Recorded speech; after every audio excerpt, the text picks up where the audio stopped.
Hi friends, welcome to our YouTube channel Pattuputtu official. இன்னைக்கு நம்ம வீடியோவில் எதை பற்றி பார்க்க போகிறோங்கிறத நீங்கள் கண்டுபிடிச்சிருப்பீங்க. எல்லாருக்கும் பிடிச்ச சிக்கன் பிரியாணி தான். ஓகேவா? சிக்கன் பிரியாணி ஒரு 3 kg பண்ணலான்னு இன்னைக்கு இருக்கிறோம். வீட்டுக்கு விருந்தாளுக்கெல்லாம் வந்திருந்தாங்க. அதுக்கு ஒரு சட்டியில் எண்ணெய் ஊற்றியாச்சு, அப்புறம் நெய் ஊற்றியாச்சு, தேவையான அளவு கிராம்பு பட்டை, அதுக்கப்புறம் பெரிய வெங்காயம் போட்டாச்சு. நல்லா அதை வதக்குற வரைக்கும் பொன்னிறம் ஆகுற வரைக்கும் நல்லா வதக்கியாச்சுங்க. இங்கிட்டு பார்த்தா எங்கள் பாட்டி தயிர் வெங்காயத்துக்கு தேவையான சின்ன வெங்காயம் அரிஞ்சிட்டு இருந்தாங்க. அங்கே கொஞ்சம் தள்ளி பார்த்தா என் தங்கச்சி கிரேப்ஸ் பறிச்சா. நாங்கள் எங்களோட குட்டி தோட்டத்தில் தான் இதை சமைச்சோம். கிரேப்ஸ் பறிச்சுட்டு செமையாக இருக்குன்னு சொல்லிட்டு இருந்தா.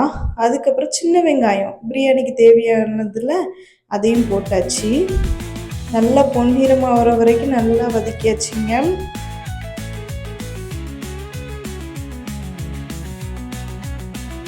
நெக்ஸ்ட் இஞ்சி பூண்டு பேஸ்ட் தேவையான அளவு போட்டுக்கோங்க. இஞ்சி பூண்டு பேஸ்ட்டும் போட்டு நல்லா வதக்கியாச்சு. அந்த பச்சை வாடை போகிற வரைக்கும் நல்லா வதக்கிக்கோங்க. அதுக்கப்புறம் புதினா தழை, புதினா கொத்தமல்லி எல்லாமே சேர்த்து போட்டாச்சு. அதுக்கப்புறம் பச்சை மிளகாய் தேவையான அளவு போட்டு நல்லா வதக்குங்க. அடி பிடிச்சிடக்கூடாது, அடி பிடிச்சா டேஸ்ட் நல்லா இருக்காதுங்க. அடி பிடிக்காத அளவு வதக்கிக்கோங்க. நெக்ஸ்ட்டு தக்காளி. இன்றைக்கி நாங்கள் 3 கிலோ பிரியாணி செய்கிற அளவுக்கு தேவையான எல்லா இன்க்ரீடியன்ஸும் போட்டோம். நீங்கள் எத்தனை கிலோ செய்கிறீங்களோ அதை பொறுத்து இன்க்ரீடியன்ஸை சேஞ்ச் பண்ணிக்கோங்க. அதுக்கப்புறம் தேவையான அளவு உப்பு போட்டாச்சு.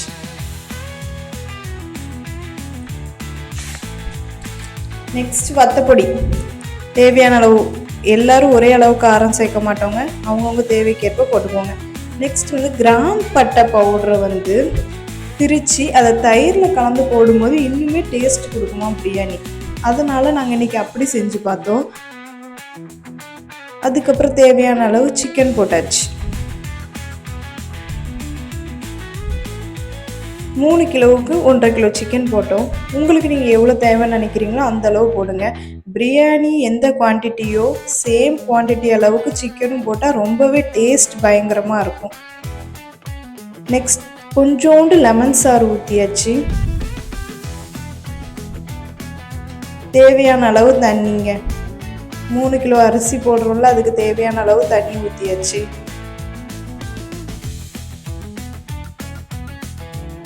தேவையான அளவு தண்ணி ஊற்றி நல்லா கிளறி விட்டாச்சுங்க. அதுக்கப்புறம் அரிசி ஒரு 1.5 மணி நேரம் நல்லா ஊற வச்சுருந்தோம். அதை நல்லா வடித்து எடுத்தாச்சு. தண்ணியெல்லாம் நல்லா வடித்து எடுத்தாச்சு. இப்போ தேவையான அளவு அரிசி, நாங்கள் 3 கிலோ அரிசி இன்னைக்கு போட்டோங்க. அரிசி போட்டு நல்லா கிளறியாச்சு.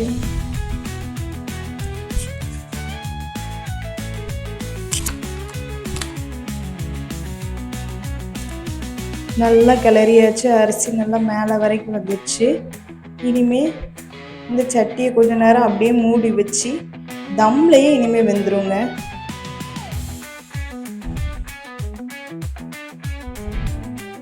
இறக்கியாச்சு. இப்போ நாங்கள் தம் போட போகிறோம். பிரியாணிக்கு தேவையான சைட் டிஷ்ஷும் ஒரு பக்கம் ரெடி பண்ணிட்டு இருந்தோம். அது என்னெல்லாம் பார்க்கலாம் வாங்க. தம் போடுறப்ப எங்கள் வீட்டில் பிரியாணி வச்சோம்ல, அதோட அடுப்பு கறியை வச்சு நாங்கள் தம் போட்டாச்சுங்க.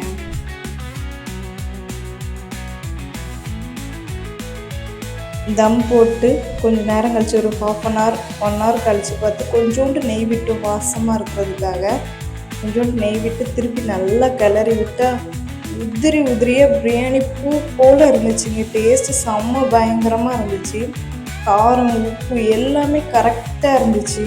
பிரியாணியில் நல்லா உதிரியாக வந்துருந்துச்சிங்க. அதுதாங்க ஒரு பிரியாணிக்குரிய ப்ளஸ் பாயிண்ட்டே.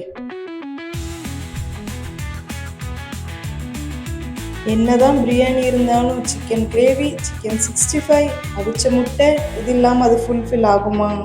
கிடையவே கிடையாது. அதுவும் ஒரு பக்கம் ரெடி பண்ணிகிட்டு இருந்தோம். நெக்ஸ்ட்டு பார்த்திங்கன்னா பெப்பர் சிக்கன் கொஞ்சோண்டு ரெடி பண்ணியாச்சு. ஏன்னா அதுதான் எனக்கு ரொம்ப பிடிச்சது. பெப்பர் கொஞ்சம் நல்லா தூக்கலாக போட்டு கொஞ்சோண்டு பெப்பர் சிக்கன். நெக்ஸ்ட் நம்ம எல்லாருக்கும் பிடிச்ச சிக்கன் 65 ஒரு 1 hour நல்லா இப்படி ஊற வச்சிருந்தோம். அப்போ தான் அது பொரிச்சா ஜூஸியாக இருக்கும். சிக்கன் 65 நல்லா கடையில் செய்கிற மாதிரி இருக்கும். சிக்கன் 65 நல்லா பொரிச்சு எடுத்துக்கிட்டாச்சுங்க. நெக்ஸ்ட் ஆளுக்கு ஒரு முட்டை. பிரியாணினா முட்டை இல்லாமல் முடியுமா? வீட்டில் எத்தனை பேர் இருக்காங்களோ அத்தனை பேருக்கு ஒரு முட்டை கணக்கு பண்ணி போட்டாச்சுங்க. நல்ல முட்டை அவிஞ்சதும் லாஸ்ட் இதோட அவுட்புட் எப்படி இருக்குன்னு பாருங்க. எல்லாமே செஞ்சு நல்லா திருப்தியாக சாப்பிட்டேன். இன்னைக்கு என்னதான் கடையில் போய் சாப்பிட்டாலும் வீட்டில் சொந்தக்காரங்களோட திருப்தியாக சந்தோஷமும் மகிழ்ச்சியாக சாப்பிட்றது வேற லெவல் தாங்க. அதை அடிச்சிக்கவே முடியாது என்ன சொன்னாலும். நம்ம சேனலை எல்லோரும் சப்ஸ்கிரைப் பண்ணுங்கள், மறக்காமல் பெல் பட்டனை கிளிக் பண்ணுங்கள். தொடர்ந்து வாட்ச் பண்ணிகிட்டே இருங்க. ஷார்ட்ஸை லைக் பண்ணுங்கள். பாய் பாய். நெக்ஸ்ட் வீடியோ எதை பற்றி வேணுங்கிறத மறக்காமல் கமெண்ட்டில் சொல்லுங்கள். இன்றைக்கி நாங்கள்